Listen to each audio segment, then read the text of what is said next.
리튬 배터리가 센터 정품 같은 경우에는 부품 단가가 대략 한 380만원 정도 합니다. 버겁하죠 여러분. 38만원 해도 작은 돈이 아닌데 배터리가 무려 380만원. 네, 비쌉니다. 리튬 배터리 아니겠습니까? 하지만 이러한 것을 아주 저렴하게 뭐 한 4분의 1 정도 비용에도 얼마든지 가능하고, 경우에 따라서는 리튬 전용 충전기로 충전만 해도 가능할 수도 있다. 무조건 모든 케이스가 그렇지는 않습니다 여러분. 가능할 수도 있다.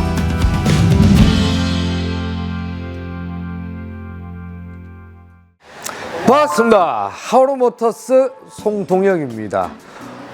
오늘은 포르쉐 카이엔 차량입니다. 포르쉐, 아우디 이렇게 수입차를 타시는 많은 분들이 겪는 문제, 어떤 문제? 리튬 배터리가 장착된 차량들의 리튬 배터리 문제. 정말 많은 분들이 겪고 있고 정말 불편하죠. 많은 분들이 불편함을 호소하고 있습니다. 왜?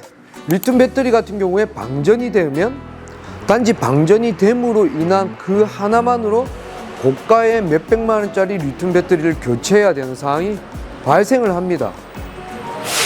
단지 나는 차를 많이 운전을 안 했는데 어느 날 갑자기 차량이 시동이 안 걸리고, 또는 시동을 걸리는데 힘들게 걸리고, 배터리 관련된 각종 경고등이 점등이 되고, 또 운행을 하다가 얼마 안 가서 시동이 꺼지고, 이러한 증상들이 발현이 되고 있습니다. 더더욱 특히나 이 리튬 배터리는 사실상 일반 납산 배터리에 비해서 60-70% 정도 경량화가 되어 있고, 힘도 좋고 수명도 긴 그러한 배경에 의거해서 장착이 되었습니다. 고성능 차량에. 근데 오히려 더 이러한 부분들이 금전적으로 부담을 주고, 그리고 운행을 많이 안 하시는 경우에 특히나 많은 불편함을 초래하고 있습니다. 또한 각종 전자장치, 핸드폰 충전기, 에어컨, 전동 트렁크, 전동 시트, 스탑앤고 이러한 기능을 많이 쓰다 보니까 배터리에 문제가 많이 생기고 있습니다. 특히나 스탑앤고 같은 경우에는 시동이 꺼졌다 켜졌다 하는 그러한 장치인데, 그러한 경우에 충분한 운행을 하지 않을 경우에 배터리의 방전율이 높아져서 셀이 사망하는 경우도 있습니다. 참 답답한 경우죠. 돈이 너무 많이 드니까. 그래서 오늘 고가의 몇백만 원짜리 리튬 배터리를 교체하지 않고 보통 두 가지 정도의 대안이 있습니다. 리튬 배터리, 재생 리튬 배터리를 장착하는 방법, 또한 AGM 배터리를 개조를 통해서 리튬 배터리 대신에 장착하는 방법. 오늘은 그중 재생 리튬 배터리, 비용과 시간을 아낄 수 있는 리튬 배터리 재생품 교환, 그 영상을 한번 같이 여러분들께 보여드리겠습니다. 자, 빨리 출근해서 일을 해야지. 어이? 시동이 안 걸리네.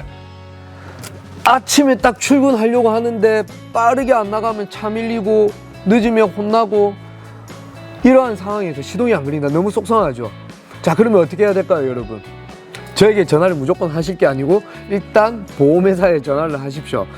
본인이 가입되어 있는 종합보험사에 전화를 하시면 무상 견인도 가능하지만, 특히 아침 출근 시간대에 시동이 안 걸릴 경우 일단 그 출동 기사님께서 방문하셔서 배터리 점프 연결을 해서 시동을 걸어주는 서비스를 무상으로 1년에 5회 정도 제공이 됩니다.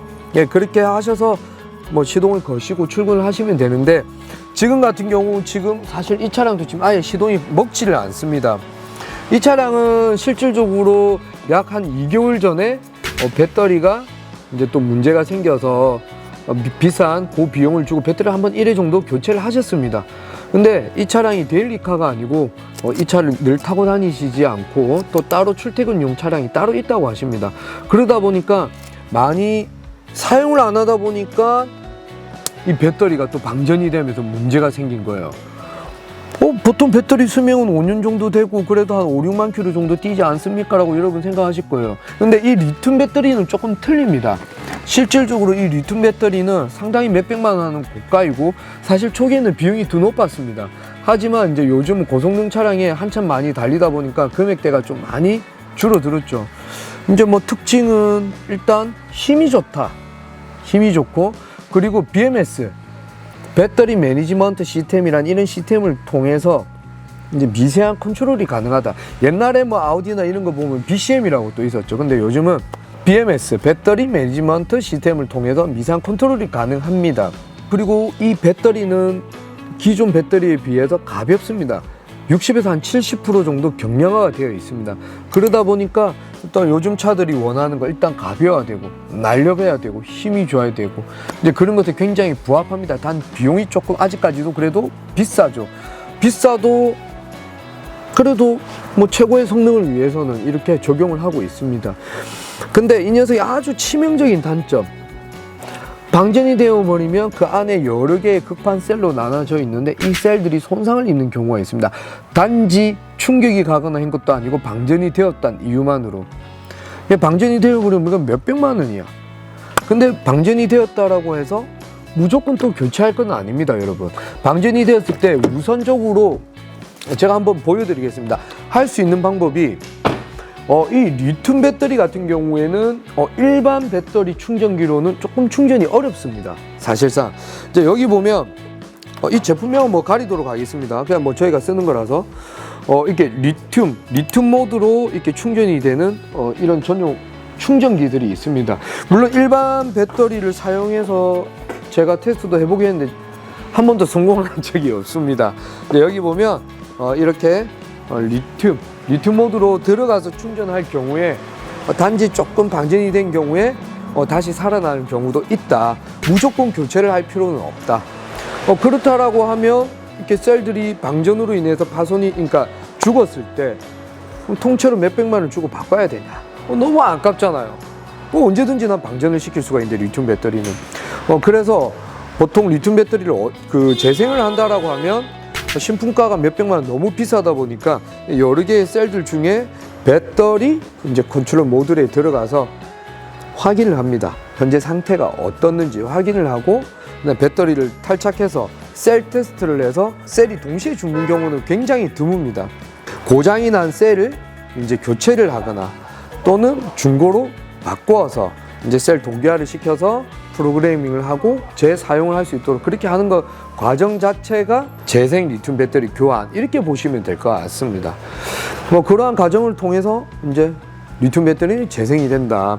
근데 요즘 또 이러한 것도 또 이렇게 돈을 들여서 했음에도 불구하고 또 방전이 되면 또 뭐 시간 비용이 뺏겨야 되다 보니까 요즘은 또 AGM 배터리를 가지고 또 이런 키트를 장착해서 또 리튬 배터리를 대체하는 이러한 시스템도 있습니다. 하지만 원래 취지의 리튬 배터리에 이 차량이 맞지 않기 때문에 또한 그런 것을 원하지 않는 이렇게 원래 리튬 배터리 장착을 원하시는 분들이 계시죠. 이런 경우에는 이렇게 재생 리튬 배터리를 하게 되면 비용이 작게 들고 또 경우에 따라서는 이제 리튬 배터리의 이러한 장점보다는 단점에서 벗어나고 싶다라고 하면 AGM 배터리로 이렇게 개조 킷을 이용해서 좀 더 아주 저렴하게 할 수 있는 방법도 있다. 이 두 가지 방법이 요즘 가장 많이 쓰이는 방법이다. 그렇게 보시면 될 것 같습니다. 좋긴 좋은데 너무 비싸. 배터리가 몇백만 원이 나오고 답답해. 근데 그거 아십니까 여러분? 이 배터리 우리나라에서 만든다는 거 메이드 인 코리아입니다. 리튬 배터리. 자, 그러면 리튬 배터리 탈장착하고 이렇게 하는 과정들 여러분들께 한번 보여드리도록 하겠습니다. 그리고 이 리튬 배터리 위치가 조금 특이한데 여러분들께 알려드리겠습니다. 아우디 Q7 옛날 시절에는 운전석 시트 밑에 있었습니다. 하지만 포르쉐 카이엔 같은 경우에는 조수석 시트 밑에 위치하고 있습니다. 자, 그러면 이제 작업하러 한번 가보겠습니다.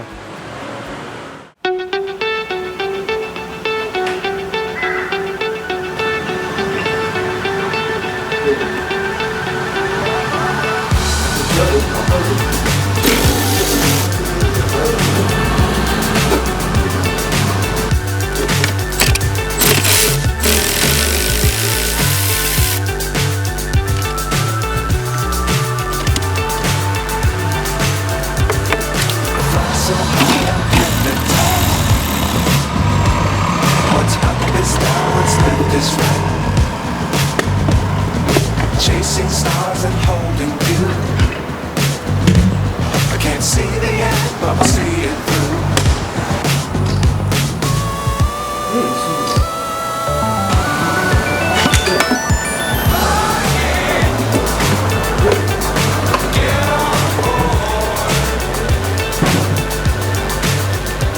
자, 이제 배터리가 교체가 완료가 되었고, 자, 전원이 들어왔습니다. 이제 살아났다는 거죠.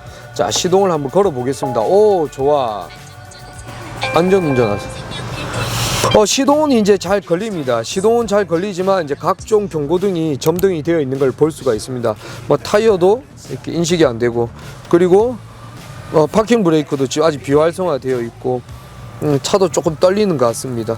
일단 진단기를 연결해서 배터리 매니지먼트 컨트롤 시스템에 연결을 해서 상태 파악하고, 이제 각종 폴트 경고등을 뜨는 거를 이제 다시 리셋하고 지워주고, 그리고 배터리는 진짜 정말 괜찮아졌는지, 그리고 재생이 정말 잘 되는 배터리가 맞는지 확인 사살 이후에 프로그램 코딩을 해주면 이제 이 차 인식을 시켜줘야 됩니다. 하면 이제 끝날 것 같습니다. 참 요즘 차량들은 이렇게 하드웨어, 소프트웨어 두 개를 다 알아야 되기 때문에 참 저희 같은 돌팔이는 참 힘든 것 같아요. 여러분, 정말 갈수록 힘들어지는 것 같습니다. 자, 그러면 이어서 보도록 하겠습니다.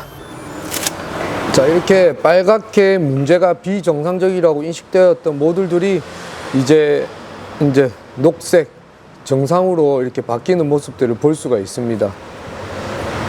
IC 쪽에 뭐가 하나 있네? 타이어 모니터링 쪽이라서 크게 신경을 안 써도 될 것 같고, 자, 이제 특수 기능에서 이게 배터리 체인지라고 보이시죠? 배터리 체인지 세팅까지, 프로그램까지 완료가 되었습니다. 경고등도 없고 충전도 잘 되고 시동도 잘 걸리는 걸 확인할 수 있었습니다. 리튬 배터리를 재생 수리해서 셀을 수리해서 사용할 수도 있고, 단순 방전인 경우 리튬 전용 배터리 충전기로 충전을 해서도 사용할 수 있다. 각기 여러 가지 방법이 있지만 케바케 어떠한 케이스에 어떤 것이 맞는지 여러분들이 그 상황에 맞게끔 담당 정비하시는 분들과 잘 의논과 상의를 하셔서 작업을 하시면 될 것 같습니다. 자, 오늘은 이렇게 리튬 배터리, 비싼 리튬 배터리 어떻게 하면 저렴하게 조금 더 내 돈을 아낄 수 있는지 여러분들께 한번 보여드렸고, 그리고 실질적으로 지금 리튬 배터리가 장착이 되어 있는 차량을 타시는 분들은 한 번 이상 경험하신 분도 계실 거고, 아니면 혹시 이러한 이야기를 듣고 배터리 한번 방전되면은 뭐 한 400만 원 나온다더라 뭐 이런 이야기를 듣고 좀 걱정이 많으실 수도 있는데, 너무 걱정하지 마시고, 특히 리튬 배터리 자주 시동 걸어 주시고 적당한 운행을 해 주시고, 특히 블랙박스 같은 경우에는 저전압 장치를 꼭 활성화 시켜서 일정한 전압 이하로 떨어질 경우에 전원 장치가 차단이 되게끔 꼭 추가적인 세팅을 반드시 해 주시길 권장드리겠습니다. 자, 여러분, 오늘 또 이러한 영상 어쨌든 여러분들께 조금이라도 도움이 되었으면 좋겠습니다. 그러면 저는 조금 더 여러분들께 도움이 되는 조금 더 나은 영상, 정보를 가지고 다시 찾아뵙도록 하겠습니다. 여러분, 감사합니다.